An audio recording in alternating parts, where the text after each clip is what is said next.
حکایت سلطان محمود و شیخ.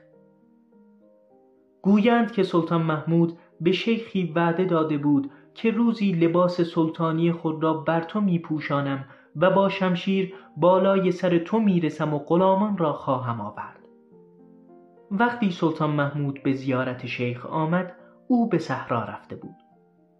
شخصی را به دنبال شیخ فرستادند که به او بگوید سلطان برای دیدن تو از غزنین به اینجا آمده است. تو نیز به خاطر او بیا. اگر نیامد این آیه را برای او بخواند که ای کسانی که ایمان آورده اید، خدا، رسولش و صاحبان امر را اطاعت کنید. آن شخص بعد از مدتی نزد شیخ رسید. او پیام سلطان را به او گفت و شیخ در جواب گفت مرا ببخشید. فرستاده آن آیه را خواند. شیخ گفت به سلطان بگویید که چنان در اطاعت خدا و رسولش غرق شدم که دیگر وقتی برای امرا نیست. آن شخص بازگشت و سخنان شیخ را به سلطان محمود گفت. سلطان محمود گفت برخیزید پیش او برویم که او آن مردی نیست که ما گمان می کردیم. سلطان به همراه ملازمان به نزد شیخ رفت.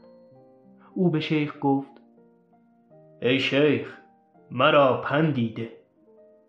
شیخ به سلطان گفت 3 چیز را نگه دار: پرهیز از گناه، نماز به جماعت، سخاوت و مهربانی با خلق خدا. سلطان محمود گفت برای من دعایی بکن. شیخ گفت این گونه در 5 نماز روزانه دعایت می کنم که خدایا مردان و زنان مؤمن را بیامرز. سلطان محمود از شیخ خواست که خود او را دعا کند. شیخ گفت ای محمود، عاقبت تو محمود باد.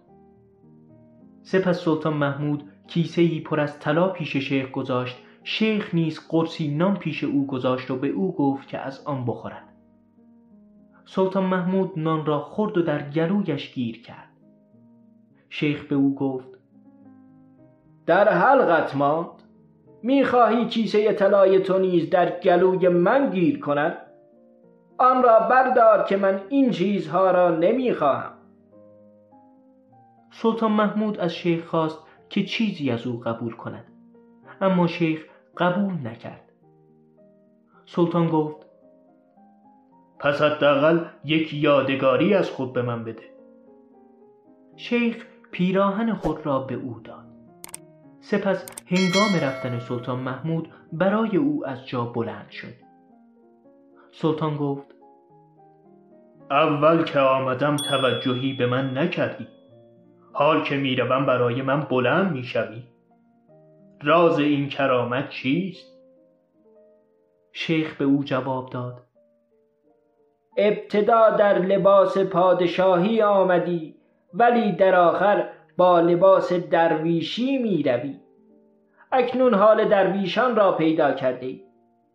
اول برای پادشاهی بر نخواستم، اما در آخر برای درویشی بر می خیزم.